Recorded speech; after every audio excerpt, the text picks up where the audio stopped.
El Señor esté con ustedes. Y con tu espíritu. Evangelio de nuestro Señor Jesucristo según San Mateo. Gloria a ti, Señor. Jesús propuso a la gente esta parábola. El reino de los cielos se parece a un hombre que sembró buena semilla en su campo. Pero mientras todos dormían, vino su enemigo, sembró cizaña en medio del trigo y se fue. Cuando creció el trigo y aparecieron las espigas, también apareció la cizaña. Los peores fueron a ver entonces al propietario y le dijeron: Señor, ¿no habías sembrado buena semilla en tu campo? ¿Cómo es que ahora hay cizaña en él? Él le respondió: todo esto lo ha hecho algún enemigo. Los peores replicaron: ¿quieres que vayamos a arrancarla? No, les dijo el dueño, porque al arrancar la cizaña corren el peligro de arrancar también el trigo. Dejen que crezcan juntos hasta la cosecha, y entonces diré a los cosechadores: arranquen primero la cizaña y átenla en manojos para quemarla, y luego recojan el trigo en mi granero. También les propuso otra parábola. El reino de los cielos se parece a un grano de mostaza que un hombre sembró en su campo. En realidad, esta es la más pequeña de las semillas, pero cuando crece es la más grande de las hortalizas y se convierte en un arbusto, de tal manera que los pájaros del cielo van a cobijarse en sus ramas. Después les dijo otra parábola. El reino de los cielos se parece a un poco de levadura que una mujer mezcla con gran cantidad de harina hasta que fermenta toda la masa. Todo esto lo decía Jesús a la muchedumbre por medio de parábolas, y no les hablaba sin ellas, para que se cumpliera lo anunciado por el profeta. Hablaré con parábolas, anunciaré cosas que estaban ocultas desde la creación del mundo. Entonces, dejando la multitud, Jesús regresó a la casa. Sus discípulos se acercaron y le dijeron: explícanos la parábola de la cizaña en el campo. Él les respondió: el que siembra la buena semilla es el Hijo del Hombre. El campo es el mundo. La buena semilla son los que pertenecen al reino. La cizaña son los que pertenecen al maligno. Y el enemigo que la siembra es el demonio. La cosecha es el fin del mundo y los cosechadores son los ángeles. Así como se arranca la cizaña y se la quema en el fuego, de la misma manera sucederá al fin del mundo. El Hijo del Hombre enviará a sus ángeles y estos quitarán de su reino todos los escándalos y a los que hicieron el mal, y los arrojarán en el horno ardiente. Allí habrá llanto y rechinar de dientes. Entonces los justos resplandecerán como el sol en el reino de su Padre. El que tenga oídos, que oiga. Palabra del Señor. Gloria a ti, Señor Jesús.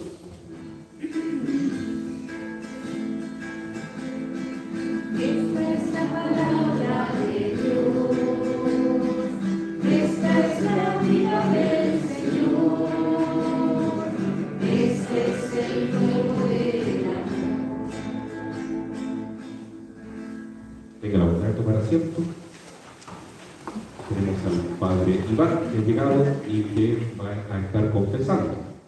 Así que es una buena oportunidad para ponernos, ¿cierto?, al día con la Madre y con Jesús. Voy a estar en el salón, por si alguien quiere confesarse. Pueden salir sin ningún problema y después, si quieren, regresan. Bueno, hermanos, qué bonito poder celebrar la misa acá en el oratorio central. Para mí, después de un viaje maravilloso que Dios me ha regalado, junto al Padre Carlos y a un grupo de peregrinos en Medjugorje y también en algunos lugares cerca de Roma. Todo muy relacionado, parece que todo preparado así por el Señor, por la Madre, para darnos una lección bien concreta.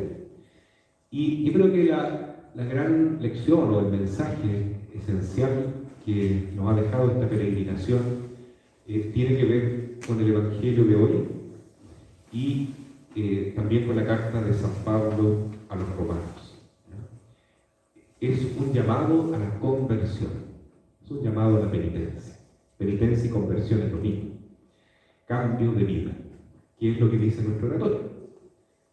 Estoy cambiando en un nuevo ser, aquí te entrego la llave de mi vida, todo eso implica transformación de vida. Claro que la Madre, primero en el oratorio, nos da la gracia de la acogida, nos hace sentirnos bien, muy amados, muy queridos, pero luego empieza un llamado a cambiar. Y es necesario cambiar, porque de eso es lo que se preocupa una mamá principalmente. Si una mamá ve que su hijo está enfermo, va a tener un especial cuidado, una atención muy solicitada, hasta que su hijo se recupere. ¿No es cierto? Lo mismo pasa con nosotros, con la iglesia, con la humanidad. Muchos se preguntan por qué la Virgen se aparece allá en Medjugorje. Ustedes me perdonarán, pero yo ya lo doy por hecho que ella se aparece allá, porque uno lo vivió tan profundamente que ya no lo cree, sino que lo sabe. Pero cada uno es libre de elegir si cree o no cree, porque eso no es un dogma de la iglesia. Pero ustedes entenderán que yo voy a hablar como dándolo por hecho. Dejo esa advertencia. ¿Por qué ella se aparece tanto tiempo? ¿No es cierto? Desde el año 1981. ¿No? Comenzó el 24 de junio, el día de San Juan, la primera aparición. Y algunos de los videntes, son 6 que actualmente la están viendo, no han dejado de verla todos los días. Impresionante. Imagínense, miles y miles de apariciones. La tercera aparición de la Virgen ocurrió el día 26 de junio del 91, y ahí ella se aparece llorando a una de las videntes llamada María, y le dice: paz, paz, paz. El mundo necesita paz con Dios y paz entre los hombres.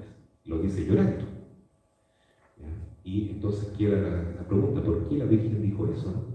Y pasa que 10 años después, justo el mismo día prácticamente, ¿no? El 25 de junio en este caso, del año 91, yo dije la aparición fue el 81, y 10 años después, 91, se desata la guerra de los Balcanes. Entonces, impresionante la, entre comillas, coincidencia, o mejor, diosidencia, que la Virgen está muy pendiente de las cosas que nos suceden a nosotros. Una vez que ya se logró la paz allá, podríamos decir: bueno, ya la Virgen dijo sus mensajes y además siempre los está repitiendo, ¿por qué sigue presentándose de esa forma tan milagrosa? Entre paréntesis, tuvimos la gracia con el Padre Carlos de estar en una de esas apariciones, con justamente esta vidente llamada María, o María. Fue tan casi milagroso que estuviésemos ahí, porque de repente una persona nos dice: súbanse al taxi. ¿Y a dónde vamos? No importa, ya vamos. Y sin darnos cuenta, estábamos con esta señora que se le presenta a la Virgen todos los días, a la vidente María. Y rezamos el rosario, empezamos otro, y de repente ella dijo: ya, ahora se acerca la madre, terminó el rosario, y uno veía cómo ella movía sus labios, ¿no? Entonces, parece que cuando los videntes hablan, ellos escuchan la voz que están hablando y entre ellos se escuchan, pero los demás no podemos escuchar nada, los que acompañan la aparición. Entonces, en ese momento ella estaba pidiéndole cosas a la Virgen, pero después queríamos saber cuál fue el mensaje, y no hubo ningún mensaje. La Virgen no dijo nada, simplemente estuvo ahí, estuvo parada, mirando con amor, sonriendo, y la vidente dijo que era tan bella la presencia de la Madre, que ese en el fondo era el mensaje, que ella está con nosotros, ¿no? Ella está con nosotros. Me recuerda el mensaje que le deja también a Juan Diego, San Juan Diego en México, Guadalupe. ¿Acaso no estoy yo aquí que soy tu madre? Simplemente eso, la Madre está con nosotros. ¿Y por qué? Porque el mundo está enfermo. Hay una gran crisis en la humanidad y también en la iglesia. Y eso no es secreto. ¿O ustedes no sabían eso? Es evidente, ¿cierto? Y nosotros somos sus hijos y ella entonces está con nosotros. Y va a estar probablemente hasta el final. ¿Final de qué? No sé. Hasta que algo pase, porque vamos así en caída libre, ¿no?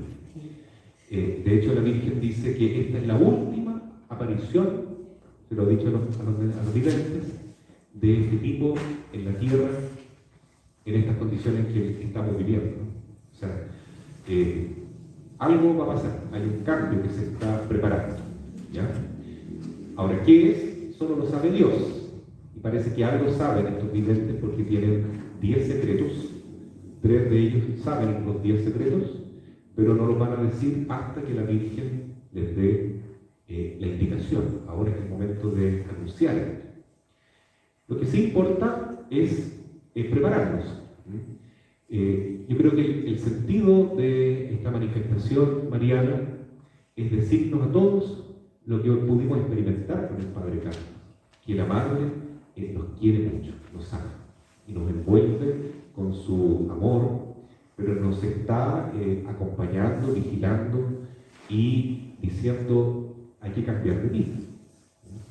Y el cambio se produce también como dice el oratorio, ¿no?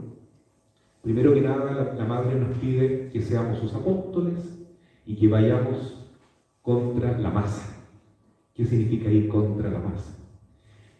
Tratar de no ser cizalla, sino ser buen trigo.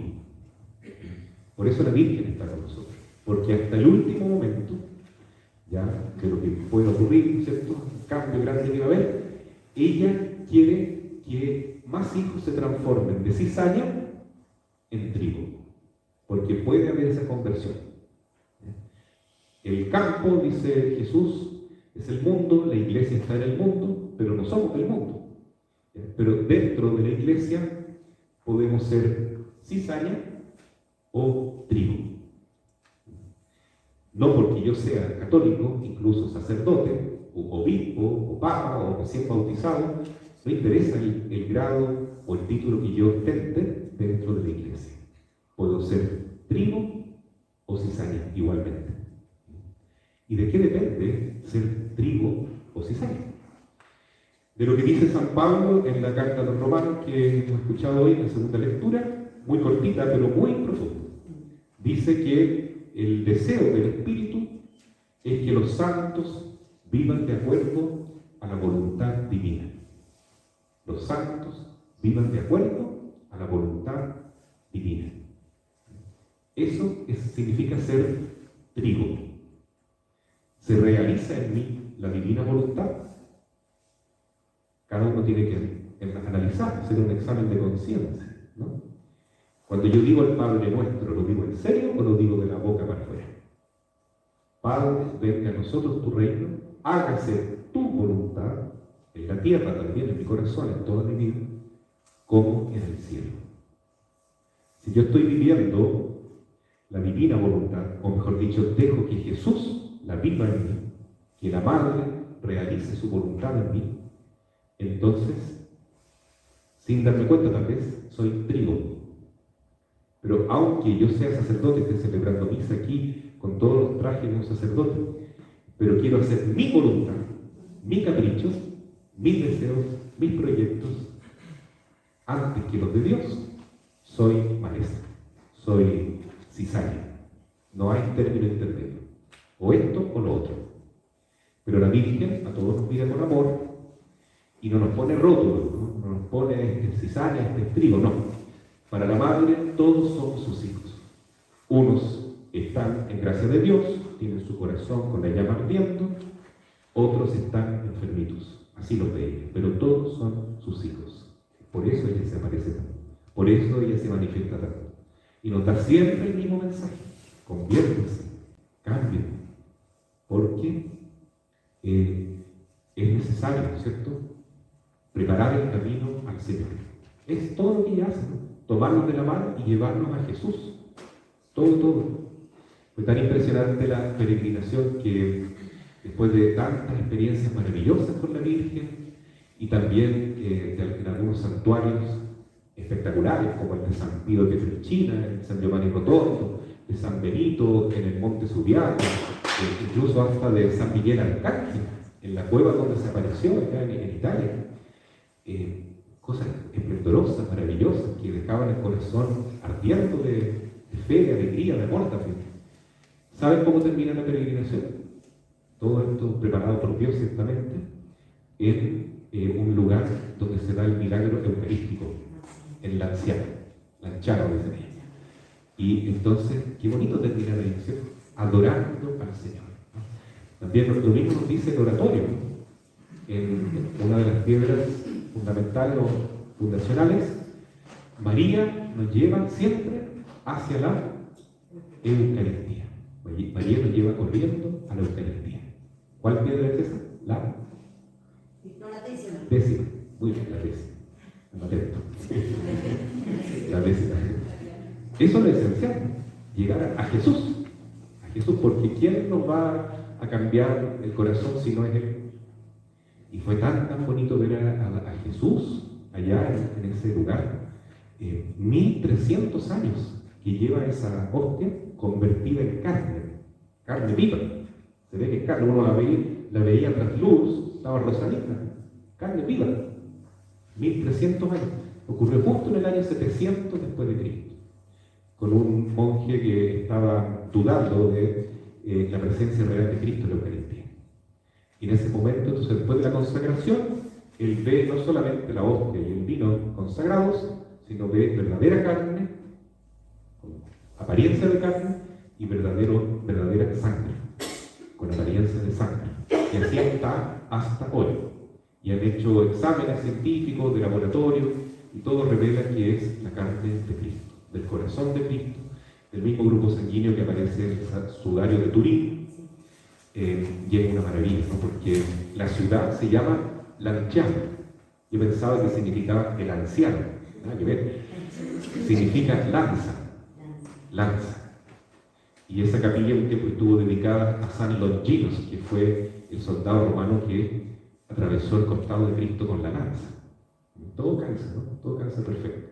Y en el milagro eucarístico, la mitad de la hostia no se transformó en carne, sino quedó como con los accidentes de pan, y con el tiempo se fue deshaciendo eso y quedó como un centro vacío, que claramente refleja que es el corazón traspasado de Cristo.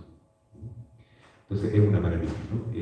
Es un milagro que ayuda tanto a nuestra fe, y todos decían, ojalá que esto se pueda conocer más para que los que dudan puedan afirmar su fe en la Eucaristía.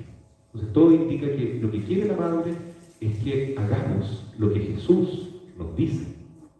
Por eso da pena cuando a veces algunos miembros de la Iglesia, incluso prelados con mucha importancia, dicen cosas que atentan directamente contra lo que dice la Madre. Dicen todo lo contrario.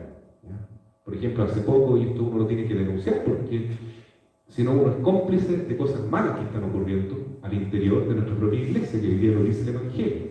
Hay trigo y hay cizaña. Y uno quiere rezar por los pastores que se convierten, y todos los queremos, pero cuando dicen algo que está malo, hay que decir esto no corresponde. No es lo que enseña el magisterio, no es lo que enseña el Evangelio, no es lo que dice la Madre, no es lo que quiere Jesús. Y hace poco entonces, el encargado principal de la JMJ, ¿no? De la Jornada Mundial de Jóvenes, un obispo de Portugal, que luego va a ser consagrado cardenal, él dijo que el objetivo de la JMJ era reunir a todos los jóvenes que quieran ir, sin importar su religión y su orientación, etcétera, ¿no es cierto? El género, etcétera. En fondo lo que él dijo, en ningún caso queremos que los jóvenes se conviertan a Cristo y a la Iglesia. Lo que queremos es que todos disfruten de la diferencia en una alegre hermandad o fraternidad universal. Así fueron más o menos las palabras de él, casi textual lo estoy diciendo. Y ha causado gran dolor a todos los que han sabido de esto, porque sabemos que no es así. No es esa la voluntad de Jesús. Lo que Jesús dijo es, vayan por todo el mundo y anuncien el Evangelio, y hagan que todos los pueblos y todas las personas se conviertan. ¿cierto? Se convierta a esta llamada a ser hijos de Dios. Eso es lo que nos llama la madre. Cambio, conversión, transformarnos en verdaderos hijos de Dios. Porque ¿cómo va a ser cierto que la iglesia es un lugar de encuentro, donde cada uno puede hacer lo que quiera? No. La iglesia es el pueblo santo de Dios que acepta, ¿no es cierto?, primero que nada, esta llamada al cambio de vida, porque somos todos pecadores. Todos debemos cambiar, todos, partiendo por quien habla.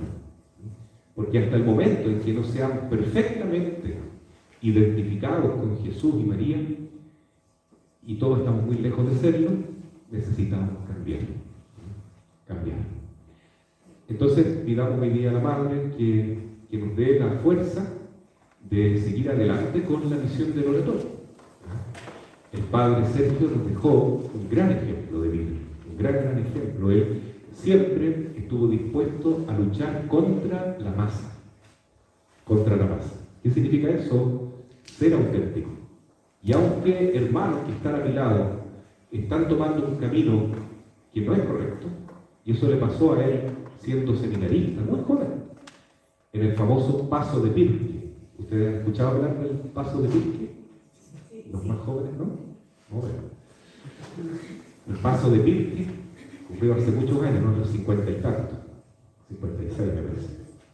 Bueno, todos los jóvenes que estaban con el padre, que eran novicios, todos novicios religiosos recién ingresados en la orden de los palotinos chestatianos, todos decidieron hacer algo muy malo, que era expulsar al maestro de novicios. ¿Por qué razón? Da lo mismo, pero era un acto grave de desobediencia. Incluso cuando el padre Kentenich se enteró de eso, dijo, deberían haberlos echado todos en ese mismo momento. ¿Ya? Y el padre Sergio no sabía muy bien lo que estaba haciendo, pero entró en eso, ¿no? Y firmó la carta igual. No era padre, digo, era novicio. Tenía 17, 18 años, ¿no? Y bueno, porque todos firmaron, había que firmar. Y él se arrepintió tanto de haber hecho eso, que dijo, esto está mal. O me voy para la casa, o me voy al seminario diocesano, pero así yo no puedo seguir, no puedo masificar de esta manera.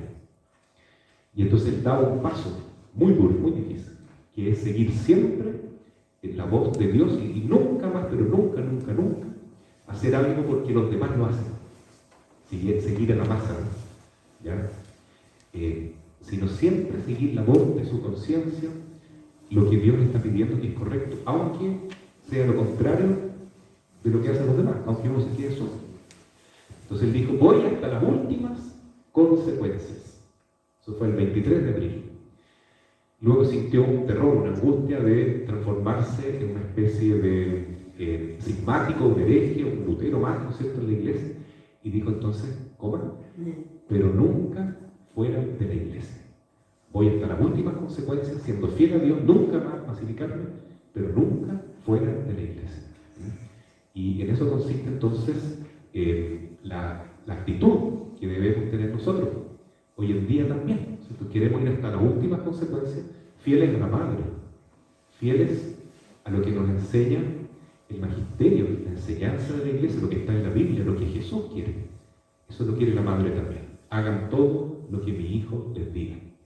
Y si algún pastor de la iglesia, aunque sea yo, dijera lo contrario, por favor recen por nuestra conversión. Porque quiere decir que en ese momento, si decimos lo contrario de Jesús, hemos pasado de ser trigo a ser cizaña. Y eso es muy grave, porque lo que dice Jesús es que al fin de los tiempos, la cizaña será recogida por los ángeles, será llevada al fuego eterno. En cambio, el trigo será llevado a los graneros de la vida eterna. Y eso es lo que todos queremos, ¿cierto? Estar con Dios para toda la eternidad. Así es que fue una maravilla estar tan cerquita de estas personas que ven a la Virgen.